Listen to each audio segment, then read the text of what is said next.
Okay, I Looks like think we're now we're live. Hi, everyone that is watching this. We are here to talk about the Gentleman's Guide to Vice and Virtue. it's not And there. yeah, maybe it's going to have a delay or something, but it says here that it's live. Oh, I can hear myself now. We are live. Okay, Okay, so Jessica unfortunately couldn't come to the live show in the end, so it is just Heather and me. So please introduce yourself, Heather. hi.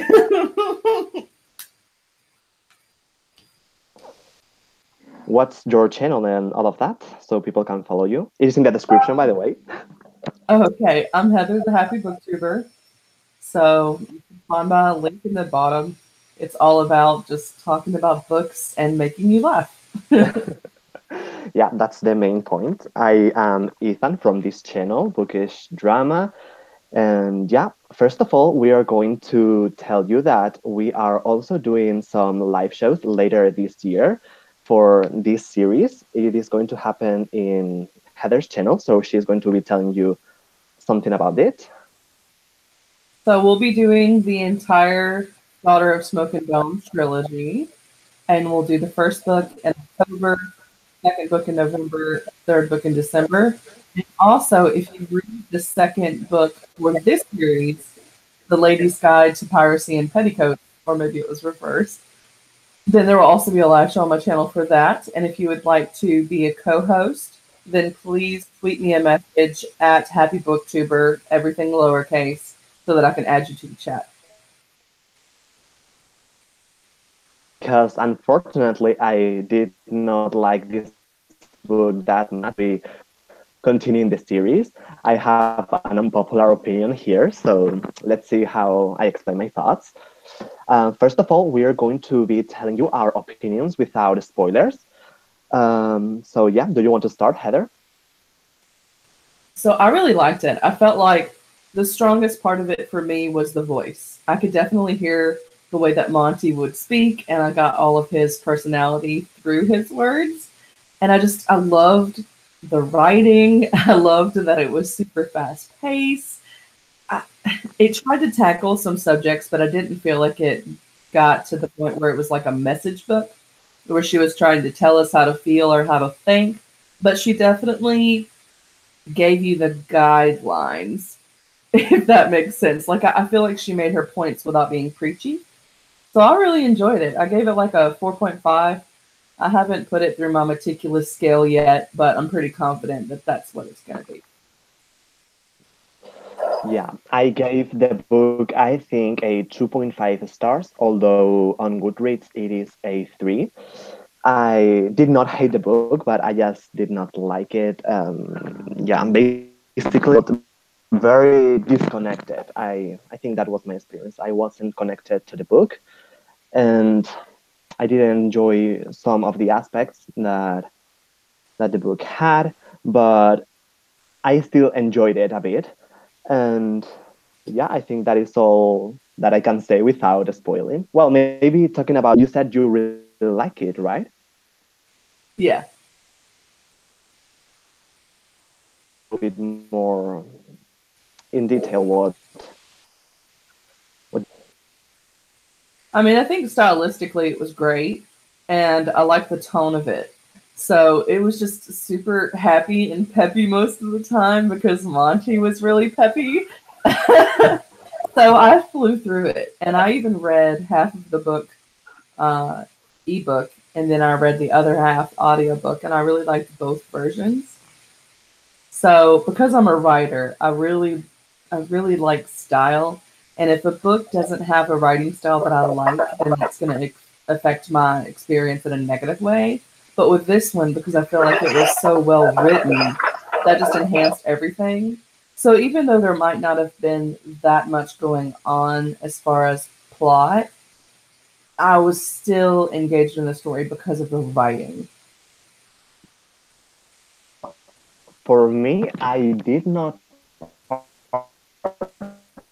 particularly enjoy the writing style. that. I like more simplistic writing styles. I think that the example I always give to my favorite type of is the one in Aristotle and Dante discover the secrets of the universe.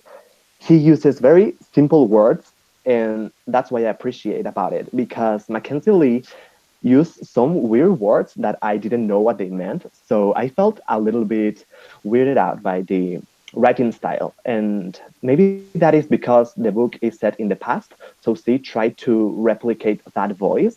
Although for me, she didn't achieve it that much. I prefer the voice of Cassandra Clare, maybe in the Infernal Devices. I think it is still modern, but you can tell that it is set in the 1800s. But in the Gentleman's Guide to Vice and Virtue, I felt like the writing style was just not for me. I think that technically it is good, but not. I did not enjoy it. I think one of the big differences between those two books would also be that Cassandra Clare's is written in third person, Oh whereas yeah. this is written in first person. So with first person, it's a lot more immediate. So you really do feel like you're in the head of the character. But some readers prefer third person, but third person is more detached. So for me, I don't care for third person unless it's done really well. And I really do like first person. So I think that that did enhance it for me, if that makes sense. I do see what you're saying. I do think that the weird words that you're talking about were because she was writing it using some archaic language. But on top of that, there were also places where she got very lyrical. So I even made notes for quotes where she did that. Um, I done it. It was beautiful, but if you're not into lyrical prose, then I don't think that you would like it very much. So I'm gonna find those real quick. I have the page numbers on here, so it won't be hard for me. I'm just opening the book on my phone. Yes, I also have my ebook here to look for the quotes I marked. With this book, I did not tap a lot of sentences, and when I did, they were not like beautiful sentences. They were like funny moments. So I don't have a beautiful quote for you to share, but I have some funny situations. I have like two quotes that were one liners. That's what she did, though. That's what I really liked because I don't like heavily lyrical prose. I like cinematic. So, like a movie where it just plays out, it's easy to understand. There's no things that just don't make any sense at all. Like, I don't really like that writing, but I feel like hers was pretty balanced. So, for the most part, to me, other than having archaic words to fit the time period. She had a really easy, flowy writing style, and then she would pop in these one liners. So here's one example: Sunrise is a filled glass of wine across the horizon, stars fading back into imaginary things. Yeah, that's beautiful. When in the live show on Chloe's channel, that is also linked down below, I heard all these quotes that I did not realize that were in the book because when I was reading it, I was just trying to maybe go fast, and that's why maybe I did not pick them up.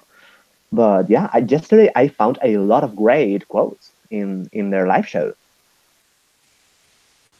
One of my favorite ones was from the end of the book, and it said, "We are not broken things, neither of us. We are cracked pottery, mended with lacquer and flakes of gold, whole as we are, complete unto each other, complete and worthy, and so very loved." And I like that one because one of my biggest pet peeves in books is when characters call each other broken or they call themselves broken. And I'm like, you're not broken unless you're dead, okay? So stop using that language. I freaking hate it. So I was so glad she's like, we're not broken. So you said you liked the first person writing style. So along those lines, let's move on to the characters. What do you have to say about that? Which character do you want me to start with? Which character do you want to start with? Oh gosh, there's so many. Um, so the first one I put on here was Percy. And I know we talked about that we were going to sort them into Hogwarts houses. So I was like, what would Percy be? And we all kind of agreed that he was a Hufflepuff on the main live show. But then I was like, specifically, like, what kind of Hufflepuff is he? And I thought, you know who he reminds me of? Neville Longbottom. Yeah, I Because can see that. he sits there and takes it from everybody and lets people kind of control what he does until you get to like the very end of the book. And he's just like, nope, not gonna take it anymore. And I'm like, Neville Longbottom. Yeah, I also think he's a Hufflepuff, like, definitely. He's one of the ones that I have more clear which house he belongs to, I think. The other thing that I thought was kind of funny was in the live show, everyone was convinced that he was African. And I'm like, he wasn't. He was from Barbados. So he was half black. He was not African. And everyone kept saying it. And I was like, did I read this wrong? And apparently, Yeah, I don't remember I was where he was because I was like, I don't know where Barbados is. I feel like it's somewhere in like the Caribbean or something. And so I looked it up, and it is like this little country. And Rihanna, yeah, the singer, she was born there. from. Oh. I think Percy is the main character that I like the most out of the three of them. But I think, yeah, when he told Monty that he was ill, I think that was one of the most powerful scenes of the book and the only one that I really was invested in. So, yeah. And in that scene, I felt very, very, very represented by Monty because when Percy says that he's ill, Monty makes a list of questions that he has, and the first one is it contagious? And that is so me. Like I would ask that the first thing because I'm such a hypochondriac that yeah, I felt very, very, very represented by him in that situation. Yeah, I mean, I wrote down stuff for that too when it comes to the epilepsy. And there were so many things that you didn't even necessarily know about until you read the author's note. So, for instance, in one part where Felicity was saying, like, y'all could never get married and be happy with each other, it wasn't just because they were a gay couple. It was also because it was actually illegal to marry someone who had epilepsy. Get this, until the 1970s. 1970s. It was illegal Oh my to god. marry someone with epilepsy. And that was in the United States and Great Britain. Wow.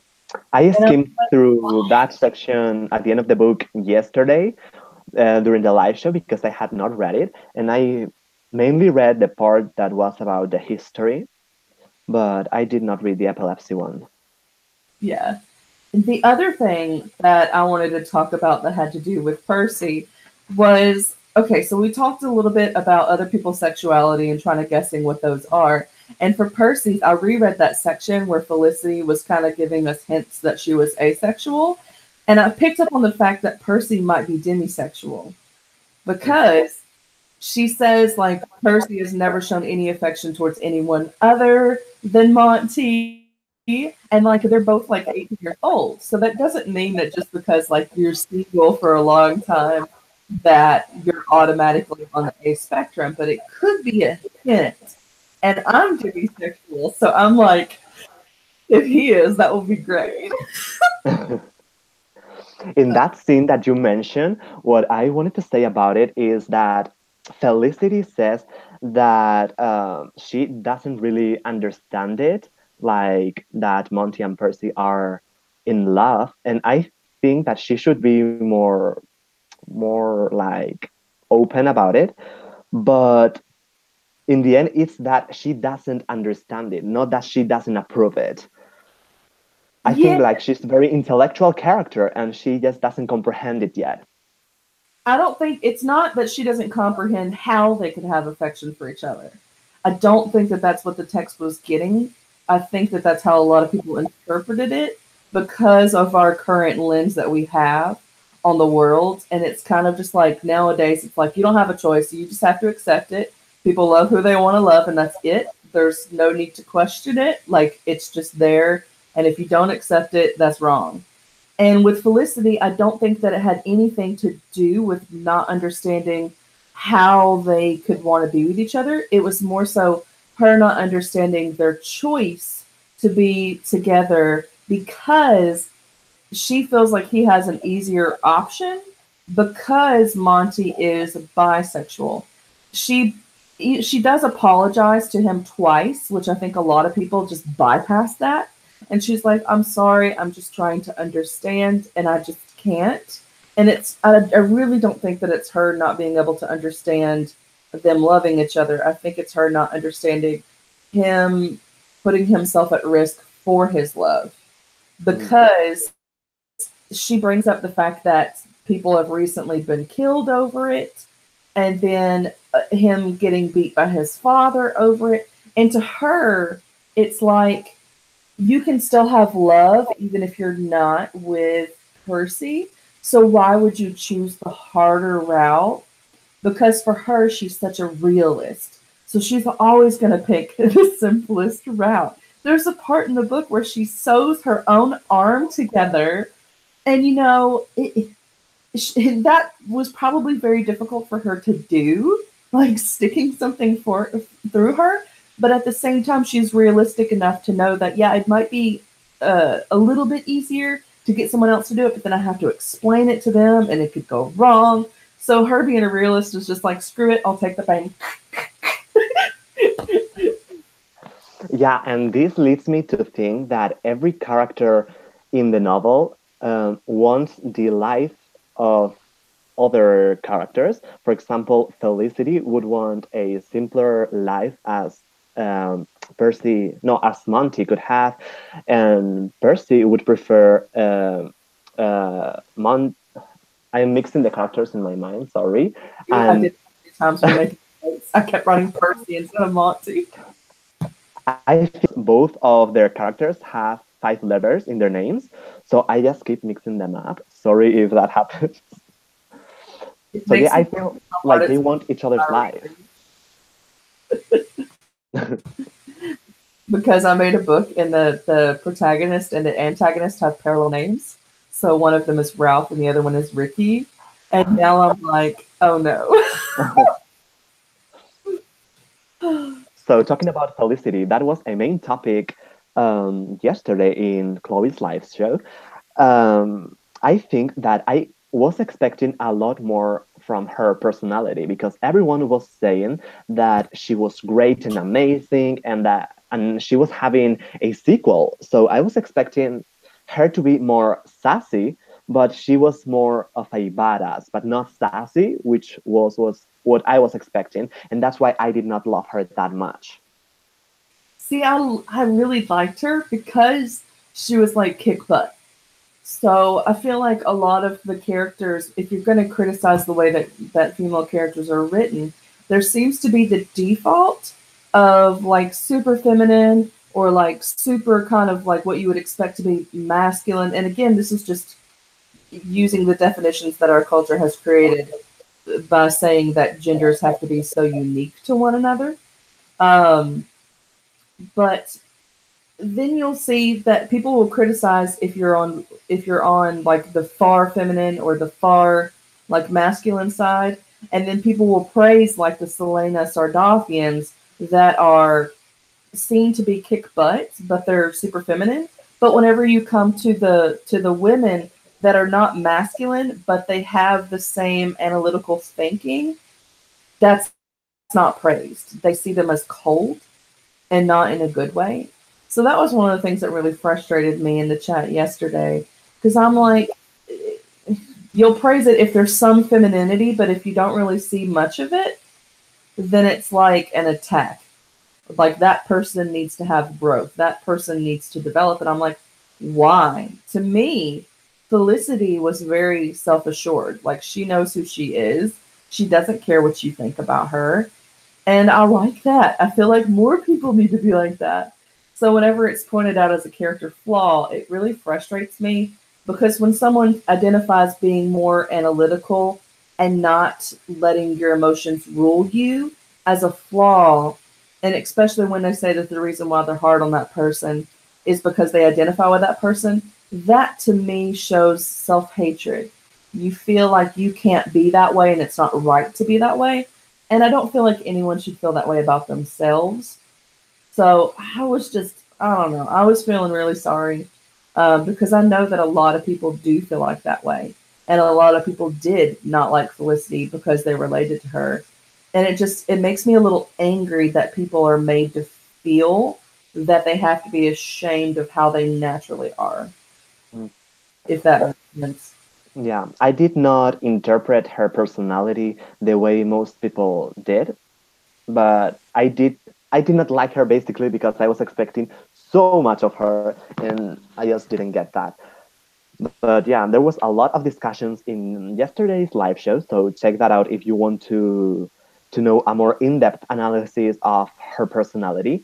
And talking about Felicity brings me to another topic that is the whole panacea thing that I wasn't a fan at all because as a chemistry student, I feel like having a universal cure is a nonsense because most of the things that I am trying to learn are very specific things to get the most specific cure or medicine. And I felt like having a universal thing that can cure every single disease was not realistic at all. What was your take on that? I agree that it definitely wasn't realistic, but I think from the author perspective, she had to have that element to the story in order to bring everything full circle and get the closure on the topics that she wanted to put there. So, like, the whole purpose of having that magical element was so that Monty, for his character growth, would have to accept the fact that Percy is allowed to make his own decisions on whether he wants to be cured or not, and that he Monty has to come to a place where he realizes that if you're going to love someone, then you have to stop being selfish, even if that selfishness comes out of love. So yes, Monty is super selfish when he's like wanting to cure him, and it's kind of like for his own satisfaction because he's afraid that Percy will die and he doesn't want to lose Percy. And I don't think that that makes Monty evil. He's selfish because he loves Percy. Um, but he has to step away from that and really consider what does Percy actually want and then give that to him. So I feel like that whole storyline is just for him to come to that point. Yeah. Let's sort all of the characters into Howard's houses, and then we'll move on to a different topic because we don't want this live show to be extremely long. Yes. So, Percy, we said he was mainly a Hufflepuff. Yes. Then, what do you think Monty is? I'm gonna say he is a Griffin Puff. And the reason why I say this is because he does fight back a little bit, but you notice he was the third person to fight back when they had like the robbers come. He didn't do it until other people had kind of did it. And then he is a little bit self-centered at times, but like I said, every time that he's selfish, it's out of love or it's him being afraid to accept love. So, for instance, I think one of the reasons why he's so promiscuous with other people is because he doesn't want to know if Percy cannot reciprocate his own feelings, and he's scared of that. So he has to keep distracting himself with affections by other people. And I feel like that just kind of falls into the Hufflepuff for some reason. Mhm. Just because they're kind of meek and timid, and I feel like Monty puts on this persona that he's not, but he really is. And there's even this line in there where it talks about like when the bandits came, that was the first time that he had ever punched anybody. So the whole time that he had been abused by his dad, he just took it. Uh, and then the other thing is like he gambled and he would drink all the time. Like you would think that at one point, if you're getting drunk all the time, you might punch somebody, and he didn't. So I'm like, all right, he's so much more reserved than I think we see on the outside. Yeah, I think it is either what you said on or a bit of a slithering character, maybe. I'm not sure there. But yeah, and you talked about the punching, and I wanted to mention that one of my favorite characters was the Captain Scipio, and I thought that when he was teaching Percy Monty how to punch, I think I thought that they were going to kiss or something, and that Percy was going to watch it, and there was going to be all this drama, but it didn't happen. That was one of my wrong predictions that you said in the comments of yesterday's live show. Yeah, yeah. Um, so at that point, I was listening to the audiobook and I was doing a lot of cleaning. So I felt like I was getting all of the information, but I don't remember that scene.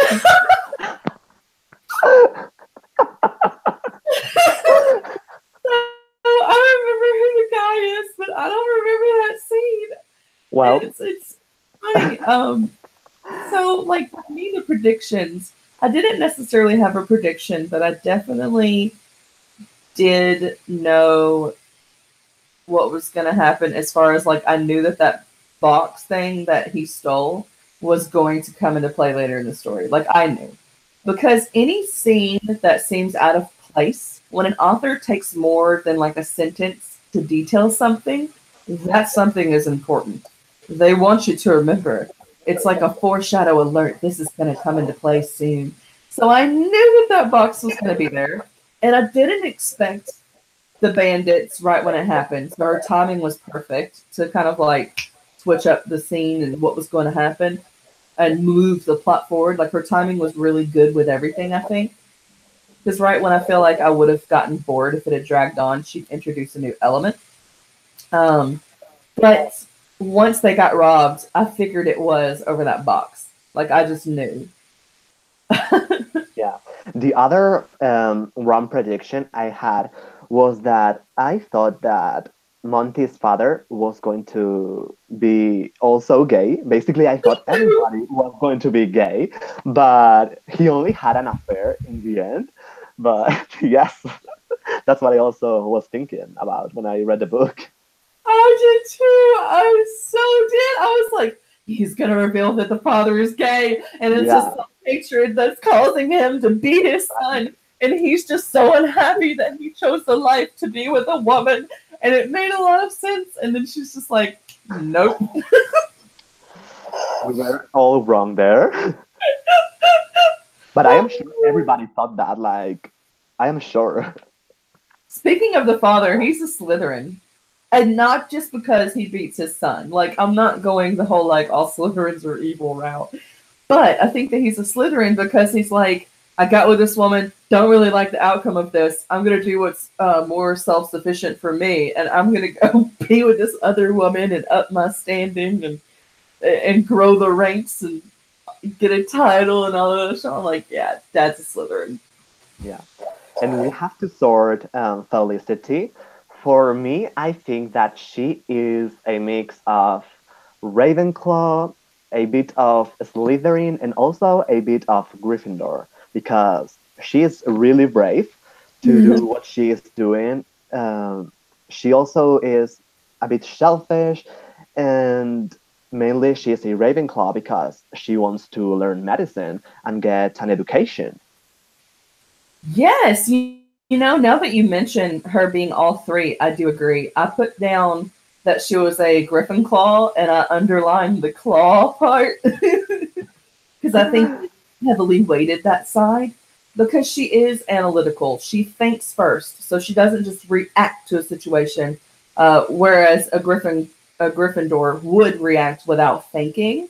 Like she actually does think things through first, And that's why you notice she wasn't the first one to fight in the fight. She was the second one to fight because she's like, it's going to happen anyway. He just, hit someone with his violin. So either way, they're going to fight. I might as well use this timing right now and do this so that we can get it. And then the other part of that is just her ambition is what would make her the Slytherin. So yeah, she's a Ravenclaw because she wants to do all this medical stuff and she really thinks things through before she acts. But she is also a Slytherin because she's super ambitious. If someone won't let her do something because she's a woman, she will find a way to do it. She'll sneak out at night to go to the lecture that she went to, or she will disguise books and make them look like they're like a Harlequin romance and really it's a medical text. She'll do it. So I really agree. She is all three. Yeah. Now we're going to move to other topics that we want to mention. I think I have mainly two I want to talk about. The first one is one of the very first scenes in the book, and there is, well, they're talking about their diets, and Monty says that Percy doesn't eat meat. And well, I am vegan, so I don't eat any meat. And I found a bit offensive one of the comments that Monty said. She said that basically he didn't understand why Percy didn't eat meat, and that until he got some further reason why he didn't, he wasn't going to really accept it. And I felt like it wasn't his position to make that judgment, although it wasn't like really harsh or anything. I just didn't appreciate that sentence mainly in the beginning of the book. I think that's one of those where you don't have a lot of context until after you've read the story in the author note. So in the author note, it says that one of the supposed things that would kind of help with epilepsy was to be vegetarian. And I'm thinking that person used to eat meat, but now that he's had epilepsy for 2 years, he's been on this strict diet. But because he's refused to tell Monty that he has epilepsy and give away any clues to it, he's hiding why he's doing it. So I feel like as boys, they probably grew up and they were both meat eaters. And then all of a sudden he returns from eating and now Percy won't eat meat. And he's like, I don't understand this. Like, what caused you to change your mind? If that makes Yeah, sense. That's why that was once you know there. the reason why he is not eating meat, the comment makes sense. But at the beginning of the book, I just thought, what is Monty saying here? Like, I did not understand that. Yeah. But once I read the book, I did. What Yeah. is anything else you want to mention? All right. So back to the sorting. I would put the Richard Peel guy as a Slytherin because the first time after they kiss, him and Monty, he tells everyone that Monty forced himself on him because he doesn't want to admit it. And you kind of think like, well, is this Monty being arrogant and thinking like, oh, he wanted it, or is this the truth? And then you see like the next paragraph he talks about since then, every single interaction has always been started by Richard. Like Richard has been the one to make the move, and they've had like tons of sex. So just like I'm just like he's a Slytherin. He wants what he wants, but he's not gonna let you give him any negativity or shade. So he's just like lying about it and doing everything behind closed doors. Yeah. Oh man. Oh, Now, um, oh, go ahead. The other guy, this one of the saddest scenes to me was whenever Percy is talking about how heartbroken he was when Monty would send him these letters about the guys that he liked. Yeah. It, One thing I want to mention about their relationship is that I did not see in the book a lot of flashbacks, and I didn't really understand why they loved each other. Um, I feel like we needed more of a backstory in their romance, and there were very, very few moments in the book where we can see what happened in the past. that's true. Like I really do feel like one of the criticisms that you could make in this book is that you can make a lot of interpretations of the text. but it's kind of like set up in a way where you do have to accept things as they're happening without having a lot of explanation. And I think that that could be one of the reasons why you didn't connect very well to it, because in a sense you were being told like what the dynamics were. You didn't really get to discover those on your own. Yeah. Another topic I wanted to mention was the language barrier. They were visiting all these European countries. I live in Spain, for those of you who don't know, and there are very few people that can speak English the way the people in this book were. Everyone spoke English perfectly, and mainly in the time that this book took place, I think it is one of the most unrealistic things in the book. I feel like they should have a translator or something, maybe Mr. Lovegood or something, if he spoke another language or something. But it is completely untrue that people speak English in that level. Even in today's society, there are not that many people that can speak English that well. You know, when I went there, it was a nightmare trying to get directions because you'd have to Exactly. find someone that could speak the same language and that didn't hate foreigners because a lot of people they would literally like they would like say in Spanish that they didn't know English, and then they would walk like 10 feet away, and then they would be like stupid American. It's like, oh gosh! And it didn't just happen in Spain; it happened in like Turkey as well. So I think the author probably did that for two reasons. One, for simplicity of reading, just to make it easier on the reader. Yeah. And then the other reason would probably be to avoid being offensive, because you notice that, because I believe the author is, I looked at her picture, she looks white. So, because of a lot of the backlash that you get when you try to include diversity that's not your own, it can make it to where you try to avoid that at all costs. And that could have been one of the reasons she wouldn't have wanted to have like stilted language, because from an American reading that, people that have negative bias against people from other countries would see that language difference as the person being less intellectual. And I don't think that she wanted to cause that debate. So she was just like, they have perfect English. I think that is exactly why she didn't want to do it. Maybe also because she didn't want to offend her international readers if Yeah. they saw them portrayed as not intelligent because they didn't speak English well. So she tried to avoid that controversy. And I think that is one of the things that's really hard. Um, I feel like when people talk about prejudice a lot, they focus on race in terms of like color, but they don't focus on nationality differences. And I feel like people who are foreigners, regardless of race, they get a lot harsher judgments on them. So if it came to interviewing for a job, because there is the language barrier, that could be a downside. Like I feel like it's very hard and it's not very recognized. Yeah. Well, the live show has been going now for 40 minutes, so we're going to move a little bit faster. Do you You want want to to talk add about? anything else, or should we do the game? So I want to talk about what I did not like, and I did not like the casual references to suicide or the talk about like being an invalid, which is basically like being someone that would have like a mental difference or have some kind of like physical difference. Um, and like in that time period, basically those people were just treated as castaways and kind of shoved into a closet. So I didn't like that, especially the suicide one. It was just so blatant, and it was in the book at least 10 times. Yeah. It just grated my nerves.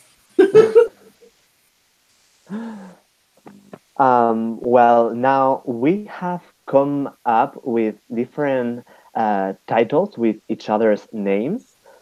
and also one for ourselves, as they did in yesterday's a live show. So, for example, I have one example that is, um, let me find it because I sent it to Heather and Jessica before, so they would come up with these um, titles. So, for example, yesterday they said The Sophie's Guide to Sassiness and Sophistication.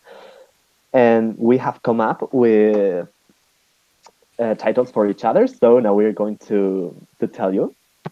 Do you want to start or do you want me to go first? So, what was the title you came up with for yourself? Sorry, I didn't hear that. What was the title you came up with for yourself? Oh, I thought I had written it down, but now I don't have it. Oh my god. It was, I don't remember. I only remember one word. Oh no, I have it. It was Ethan's Guide to Equilibrium and Enemies. I know it's very weird, but let me explain a bit. The equilibrium word is because it is a chemical term. So, as I am a chemistry student, that is related to that. And also in Brandon Sanderson's books, which are up there, equilibrium is like a force that governs the universe, and it's very important in those books. So those are the two references, and then the enemies parts is because I have a lot of enemies, and I love the drama with my enemies. So yeah. Love it. And then the one I came up with for myself was Heather's Guide to Happiness and Humor. Yeah, one of those words is in the title I came up for you. So yeah, the other, I'm going to tell you the one I came up for you. So it is The Heather's Guide to Hairstyling and Happiness. I like it. Yeah, I did the thing where I just chopped all my hair off and like, Yeah, exactly. That's why I thought about this title. oh, I came up with like 8 for you because I just got in a roll. I hope you're ready for this. I Some of them am. are better than others. So I will start with the ones that are simple and then get to the ones that I like really like. So Ethan's Guide to Personality and Participation, because you have a great personality and you participate in like everything. Ethan's Guide to Fiction and Fitness. Whoa. I think that's pretty easy because like you literally just did a video where it was like a reading vlog that you were doing your workout. Yeah, I did. Then Ethan's Guide to Fiction and Friendliness. Hmm. And then we get to the ones I like even better. So Ethan's Guide to Spain and Sass. Whoa. Yes, girl. And going with the V's for like Vice and Virtue, we have Ethan's Guide to Vlogs and Vivaciousness. Whoa. I see that. I have to film more vlogs because I love them. Those are my favorite types of videos. And yeah, but I feel like I'm not going to be uploading them for some time because I have tons of videos to upload and I am just like, I don't know what to upload next. So, do you want to just read any quotes that we put and then just end it with that? Okay, choose your favorite quote and I will choose mine, which is not a beautiful quote, as I said before. I have it here. If So, I only get to choose one, let me see. I'm glad I put like little names by these so that I would know. Um, okay, I found. so I'm going to go with mine. Uh, it is when the three of the main characters are in the pirate boat and they are trying to get free. So they basically said, "What if we offer? What if we offer it as a reward instead of ransom?" I suggest, and Percy nods. If we get us to Venice, we'll write to our families and tell them how you rescued us from pirates, even if you really want to go for the drama. I wanted to include the drama reference there. I did like that scene, like I really did, and that's pretty resourceful for them to think on their feet like that. Also, that scene where the one guy they pretended like they were ill and like contagious, so they dressed them as women. Okay, so I have this. It's not an obligation purse. I love you. It trips. Wow, it trips out of me, and I can feel my neck start to burn. But I'm in this thing now, so onward I press. I love you, but I don't know how to help you. I still don't. I'm an emotional delinquent, and I say wrong things all the time. But I want to be better for you. I promise that it doesn't matter to me that you're ill, and it doesn't matter if I have to give up everything because you're worth it. You're worth it all because you are magnificent. You are magnificent and gorgeous and brilliant and kind and good. And I just love you, Percy. I love you so much. That's a very nice passage. Yeah, Yes. very beautifully written as well. Sometimes I appreciate the writing style, but for example, in this case, but in other times, I just find it a little bit too much for me. So we have been here for 45 minutes already. We We are agree. going to be finishing it. We made it to our top time that we thought we would do it for. Thank you so much, guys, for watching this. Or if you watch this later, I think it will upload automatically to my YouTube channel, hopefully. So you'll Yes. be able to see it there. Check out Heather's channel and all of the information that is down below. And yeah, do you want Thank to you for say having me, Ethan. bye? Don't forget, if you come over to my channel, that's where we'll be doing the second one. But Ethan didn't like the book, so he won't be on it. But I'll have some other hosts. And if you want to be a host, then please message me at Happy Booktuber on Twitter, and I'll add you to the list. Yeah, I will be popping up there when that is up in the comments, although maybe I will stay only for the non-spoilery part in case I read the second book sometime in the future. So yeah, that is going to be all for this live show, guys. Thank you so much for watching it. And yeah, we'll see you next time. Bye. Bye.